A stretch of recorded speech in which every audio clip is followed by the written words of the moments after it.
இயேசு கிறிஸ்துவின் நாமத்தினாலே உங்களுக்கு என் அன்பின் நல்வாழ்த்துக்கள். இன்றைக்கும் கூட ஒரு வசனத்தை உங்களோடு நான் பகிர்ந்து கொள்கிறேன். அந்த விதவை தேவாலயத்தை விட்டு நீங்காமல் இரவும் பகலும் உபவாசித்து ஆராதனை செய்து கொண்டிருந்தாள். லூக்கா 2:37 தீர்க்கதரிசியாயிருந்த அன்னா பற்றி இங்கு கூறப்படுகிறதை பார்க்கிறோம். ஏறக்குறைய 84 வயது. 84 வயதிலேயும் அந்த மகளுக்கு உபவாசிக்க கூடுமானால் நிச்சயமாக நமக்கும் உபவாசித்து ஜெபிக்க முடியும். வயது, பலவீனம், சோர்வு எல்லாம் அந்த வயது மூப்பின் காரணமாக அவங்க சரீரத்தில் இருந்திருக்கும். ஆனால் கூட அவங்க அதையெல்லாம் பொருட்படுத்தாம தேவாலயத்தை விட்டு நீங்கவே இல்லையா. இரவும் பகலும் உபவாசித்து, ஒருவேளை உபவாசிப்பது நமக்கு கஷ்டமாக தெரிகிறது. ஆனால் அவங்க இரவும் பகலும் அந்த வயசுல உபவாசம் பண்ணியிருக்கிறாங்க. அவங்களுக்கு அந்த பலனை கொடுத்த ஆண்டவர் நிச்சயமாக நமக்கும் உபவாசம் பண்ணுவதற்கு பலனை தருவார். நாம் தான் அந்த நாளை நியமிக்க வேண்டும். பழைய ஏற்பாட்டிலும் புதிய ஏற்பாட்டிலும் பலர் உபவாசித்து ஜெபித்து ஜெயம் பெற்றிருக்கிறார்கள். ஏசப்பா உபவாசித்து ஜெபித்து உபவாசத்தினால் மகத்துவத்தை நமக்கு வெளிப்படுத்தி காட்டியிருக்கிறார். மோசே 40 நாட்கள் உபவாசத்துடன் தேவனோடு பேசி கொண்டிருந்ததால் நம் ஜீவியத்தின் பிரமாணங்களை பெற்றுக்கொண்டு வந்தார். அதுபோல நாமும் உபவாசிக்கும் போது நிச்சயமாய் ஆண்டவர் அவர் இருதயத்திலே நமக்கு என்ன வைத்திருக்கிறார் என்பதை அந்த உபவாசத்தின் மூலமாக நமக்கு கட்டாயம் வெளிப்படுத்துவார். நாம் இனி வாழப்போகிற நாட்களிலே நாம் எப்படி இருக்க வேண்டும், நாம் என்ன செய்ய வேண்டும் என்பதை தெளிவாக உபவாசத்தின் ஜெபத்தின் மூலம் கட்டாயம் நமக்கு வெளிப்படுத்தி தருவார். தேவ பிள்ளைகளை கேட்டுக்கொண்டிருக்கிற தேவ பிள்ளைகளே, நாட்களா இந்த காரியத்துக்கு நான் ஜெபித்து கொண்டே இருக்கிறேன், ஆனால் எனக்கு பதில் வரவே இல்லை, அப்படியே இருக்கிறேனே, ஜெபம் பண்ண முடியல, ஏதோ ஒரு பயம் என்னை ஆட்கொண்டிருக்கிறது, இந்த வியாதி சின்ன ஒரு கட்டி இருக்குது, ஆனால் இது கேன்சரா இருக்குமோ அப்படின்னு சொல்லி பயந்து கொண்டிருக்கிற சூழ்நிலையா இருக்கலாம்.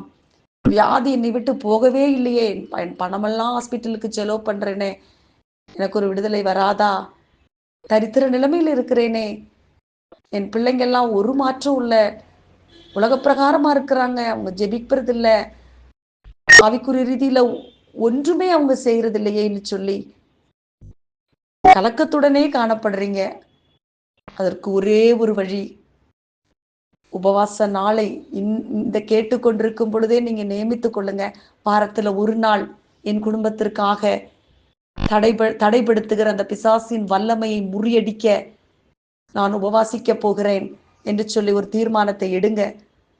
அந்த காரியத்தை அவர் பாதத்திலே வைத்து அந்த உபவாச நாளிலே வேலைகளெல்லாம் ஒதுக்கி வைத்து விட்டு அமர்ந்திருந்து நல்ல ஆராதனை செய்து ஜெபம் பண்ணி வேதம் வாசித்து ஸ்தோத்திர பலிகளை இட்டு அந்த காரியத்தை கண்ணீரோடு அவரிடம் சொல்லும் பொழுது நிச்சயமாய் அந்த ஜெபத்தை கேட்டு நாட்களாய் தடைபட்டிருந்த காரியத்திலே ஜெயத்தை தந்து உங்களை வழி நடத்துவார். நிச்சயமாக இதை செய்து பாருங்க. சோர்வு எல்லாம் உங்களை விட்டு போய்விடும். ஜெபம் உபவாசித்து ஜெபிப்பதன் மூலமாக இன்னொரு பலன் என்னவென்றால், நாம் இன்னும் அதிகமாய் ஜெபிக்க வேண்டும், வேதம் வாசிக்க வேண்டும், ஸ்தோத்திர பலிகள் இட வேண்டும் என்கிற அந்த ஆர்வத்தையும் அதிகமாய் கூட்டி கொடுப்பார். ஏசப்பாவுக்கே உபவாச பண்ணி ஜெபிக்க அவரே ஜெபம் பண்ணினார் என்றால் நிச்சயமாக நமக்கு இந்த உலகத்தின் பாவத்திலிருந்து நாம் சாப கட்டுகளிலிருந்து விலக்கி வாழ வேண்டும் என்றால் நிச்சயமாக நாம் ஒவ்வொரு குடும்பத்தாரும் உபவாசம் பண்ண வேண்டும். வாரத்தில் ஒரு நாள் உங்கள் பிள்ளைகளுக்காக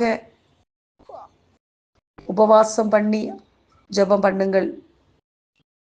பிள்ளைகளை கர்த்தர் உலகத்திற்கு ஒப்பு கொடுக்காதபடிக்கு ஆண்டவருடைய கரத்திலே உங்கள் பிள்ளைகள் இருப்பதற்கு உங்கள் உபவாச ஜெபம் ஏதுவாய் இருக்கும். ஏறக்குறைய 10 வருடத்திற்கு மேலாக என்னுடைய மகனுக்காக நான் உபவாசித்து செவ்வாய்க்கிழமை தோறும் உபவாசித்து ஜெபிப்பதுண்டு. இன்று வரை அதை செய்து வருகிறேன். அவனுடைய காரியத்திற்காக, அவனுடைய ஆவிக்குரிய காரியத்திற்காக, சரீர சுகத்திற்காக, உலகத்தின் காரியத்திலிருந்து அவன் வேறுபட்டு இருப்பதற்காக நன்றாக ஜெபித்து உபவாசம் பண்ணி ஜெபிக்கணும். ஆவிக்குரிய ரீதியில் அவன் வளர வேண்டும் என்று நான் உபவாசம் பண்ணி ஜெபித்து கொண்டிருக்கிறேன். இன்று வரை அதை செய்து வருகிறேன்.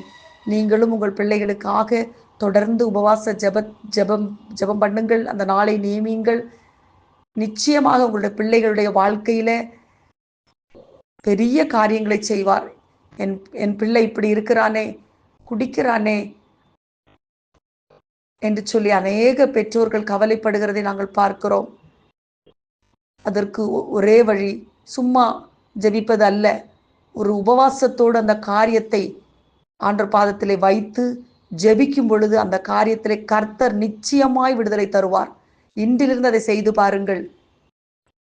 கர்த்தருடைய ஆசீர்வாதத்தை சுதந்தரித்துக் கொள்ளுங்கள். God bless you. Have a nice day.